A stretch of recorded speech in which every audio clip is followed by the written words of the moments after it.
Please select a landing zone.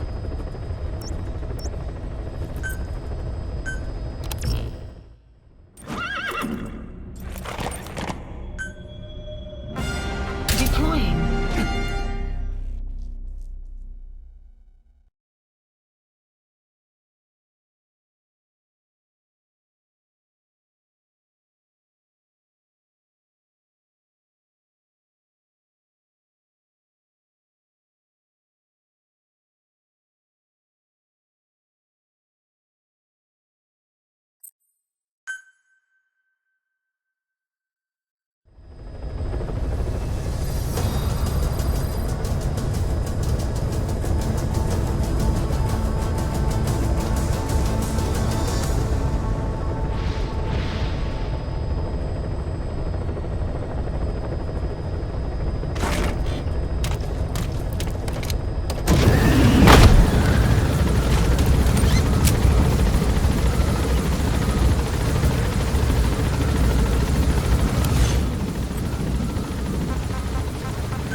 So SALT II still hasn't gone into effect. That treaty was drawn up to limit not just the size of the U.S. and Soviet Union's nuclear arsenals, but also their delivery systems. The whole deal. Just when we thought all those years of negotiations had paid off, somebody decides to invade Afghanistan. The timing couldn't have been worse. The president was in the middle of the SALT II talks back then. You mean while you were busy trying to stop Peace Walker? I heard. President Ford was meeting with the General Secretary in Vladivostok. In his absence, the political brass in America detected what they didn't realize was false nuclear launch data from Peace Walker. We were on the verge of ordering a retaliatory nuclear strike. Coleman's big idea? Humans are incapable of destroying themselves. Turns out he never knew what humans are capable of. If that AI, the boss, hadn't found a way to stop the fake data transmission, they probably would have gone ahead with the launch. Deterrence was revealed as the pipe dream it was. All thanks to you. And her. The U.S.-Soviet talks looked set to fall through. What happened in Nicaragua no doubt helped trigger a change of heart. But in the end... The time's to find the politics. When you've grabbed their tail, they turn and bite your hand. I first met you 20 years ago now.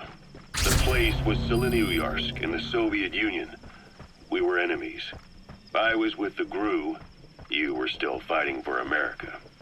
1964. Operation Snake Eater. Its objective? The assassination of the legendary soldier known as the Boss. When you returned home successful, they awarded you the title Big Boss. Your CO, Zero, sought to carry on the boss's will by covertly establishing his own organization. You knew the original members from Operation Snake Eater. From America, there was David O, or as he was to you, Major Zero. Donald Anderson, aka Sigint, Dr. Clark, who went by paramedic during the operation, and the fourth, you. From China, there was Eva, and me, Ocelot, from the Soviet Union. 6 in total. To us, government notions of friend and foe were meaningless, as were East and West.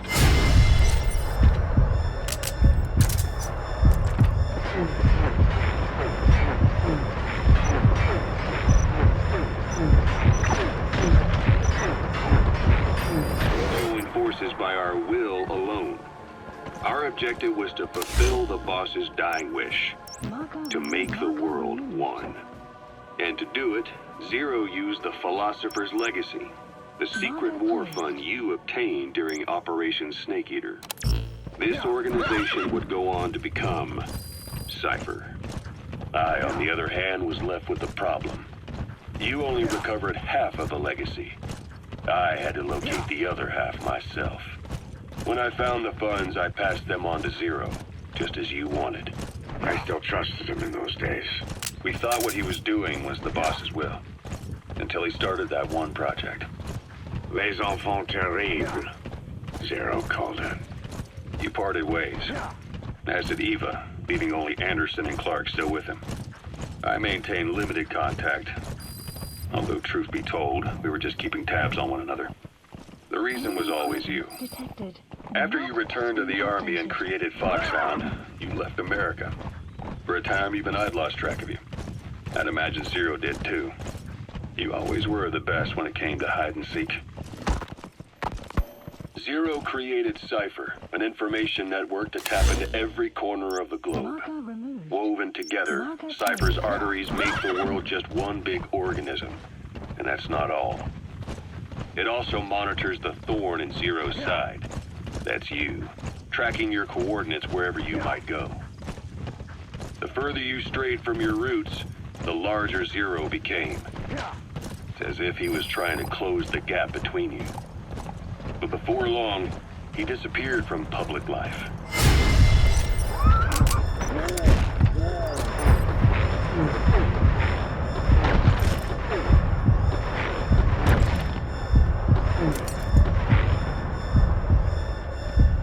A few people had direct contact with him. For a time, I was one of them. Then a year after you fell into your coma, he slipped out of sight entirely. Since then, nothing. No photos, no recordings, not even a reliable rumor as to his whereabouts. I tried every method I could think of, but Zero was gone. Freed of his control, his creation, his power continued to grow. Cypher is a great beast, and Zero was its spine. But even without it, it's endured, evolved. Detected. The But now its body is rotting, riddled with parasites. Parasites like the ones who attacked you 9 years ago in the Caribbean, and then at the hospital. Cypher's Black Ops Unit, XOF. They learned where you were, and came to wipe the slate clean.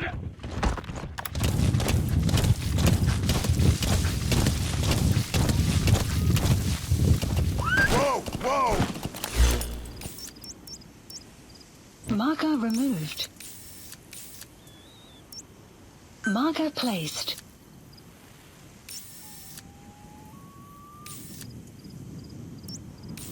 Marker placed.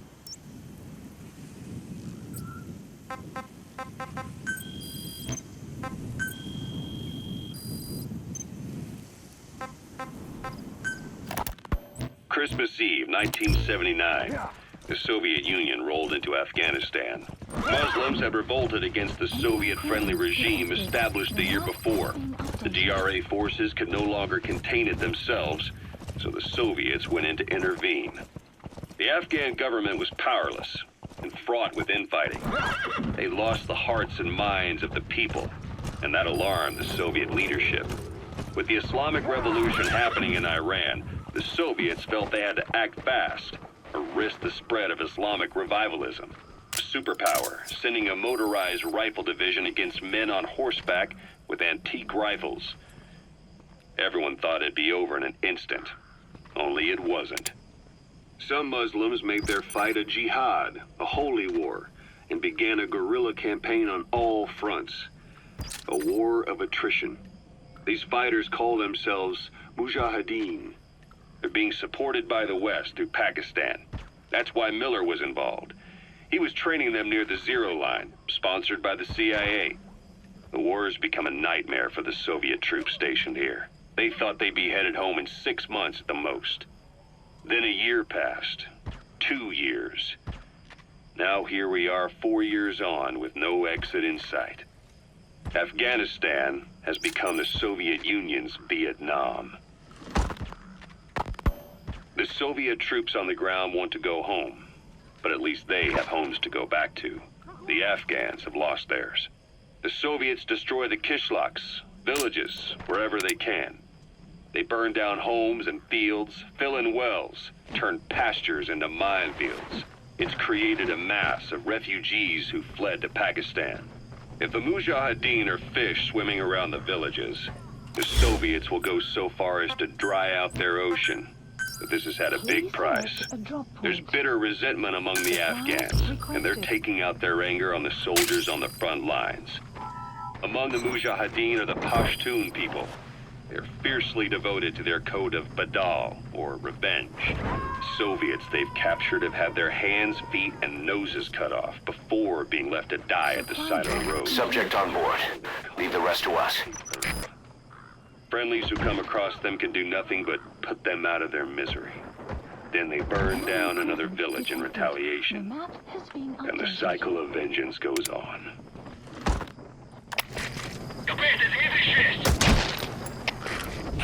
Что случилось? Ответьте в МФ-6. Кафе, это Дмитрий-2. У нас вертолет. Источник неизвестен. Прием! Это КП, понял. Все видите.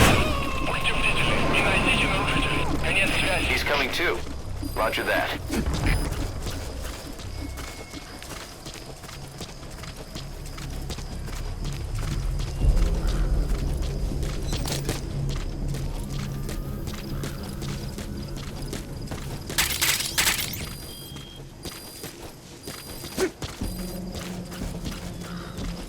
You have arrived at your destination.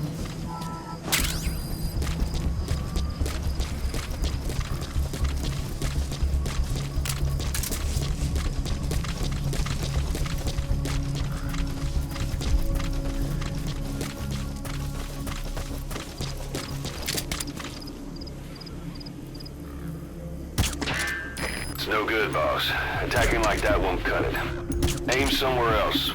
Or change to a different Outpost weapon. captured.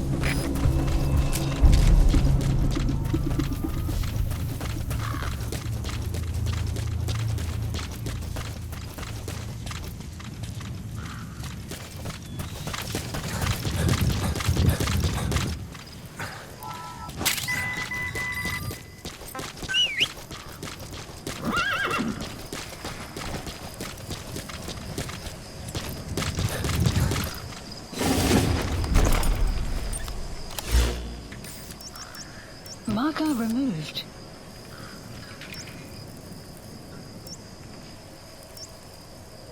Marker placed.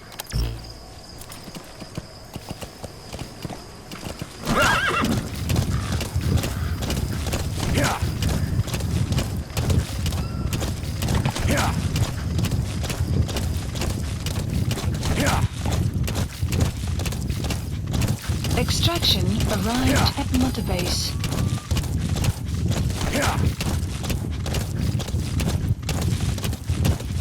Whoa! Whoa!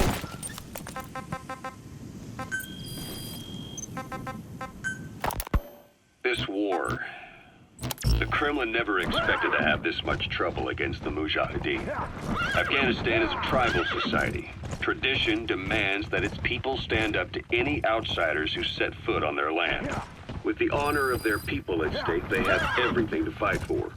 No matter how hard the Soviets hit them, they continue to appear out of nowhere, striking back, then vanishing again. But there's one thing even the Mujahideen fear. Every last one of them. The Soviet gunships. They're highly maneuverable and equipped with massive firepower. Plus, the underside of the fuselage is heavily armored. The Mujahideen can barely scratch them with their small arms. Anyone who hangs around gets mowed down by the gunship's heavy machine guns. This new honeybee weapon that was given to the Hamid fighters, it's no doubt something to help them strike back against the gunships, which makes it a weapon that could change the course of the war. Those guerrilla fighters known as Mujahideen don't actually belong to a single organization. Afghanistan is a multi-ethnic country. You've got the Pashtuns, the Tajiks, Uzbeks, Hazaras, and each of them is split into their own tribes, large and small. Each ethnicity has several rebel organizations that their various tribes gather under. They're united under the banner of jihad, but that doesn't mean they work like a single standing army. Just look at the area around Smasy Fort. A lot of Tajiks used to live there, but they fled after the Soviets started their Scorched Earth campaign. With the area uninhabited, the Hamid fighters, who are Pashtun, decided to move in. The Hamids are based out of the city of Peshawar. We passed through it on the western edge of Pakistan. The Pashtun people have long lived in Afghanistan and western Pakistan. They used to travel back and forth frequently. Then Britain went and established the border that still stands today. The Hamid fighters get generous support from the Pakistani government. The government wants to use them to secure influence over Afghanistan. Their liaison with the Hamids is Inter Services Intelligence, and behind the ISI, you have the CIA. That's probably how the honeybee ended up in the hands of the Hamid men.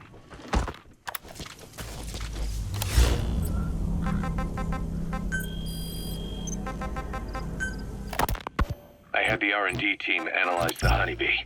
How? The CIA wanted it with everything intact. They took it apart to look at it. Then they put it back together. Everything intact. That's the R&D boys, all right. Turns out the honeybee's homing capabilities are a cut above previous manpads. It can detect a broad range of infrared wavelengths, and even ultraviolet for supplementary guidance. Hence the name, huh? Right. Honeybees rely on UV light to fly. With this device, flares don't do the target any good. That's why the Soviets are losing so many gunships. And why the CIA was so desperate to get it back. It wasn't just about preventing the Soviets from devising countermeasures. What if the likes of Iran got their hands on it? American aircraft would be put at risk too. We can use this tech to develop our own portable missile. That'll give us a huge advantage. It'll take a little time before the analysis results can be applied to actual implementation. But we'll keep moving with the research.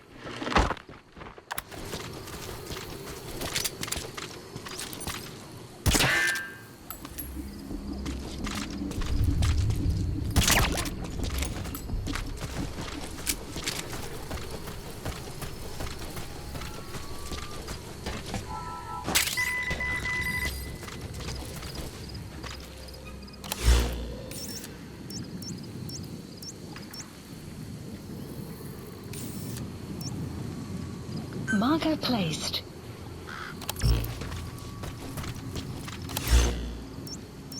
Marker removed.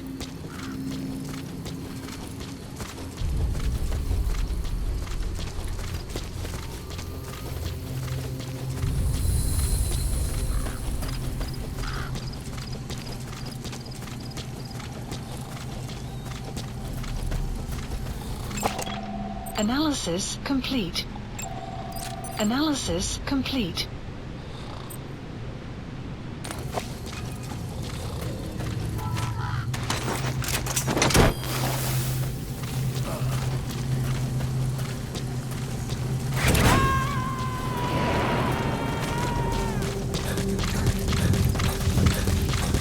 You gotta extract him.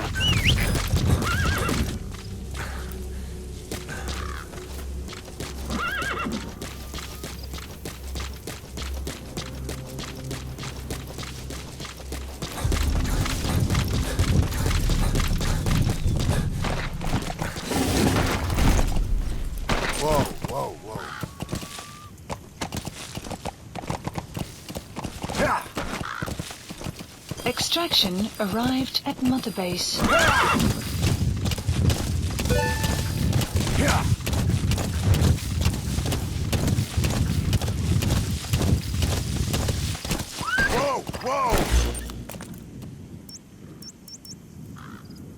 Marker placed.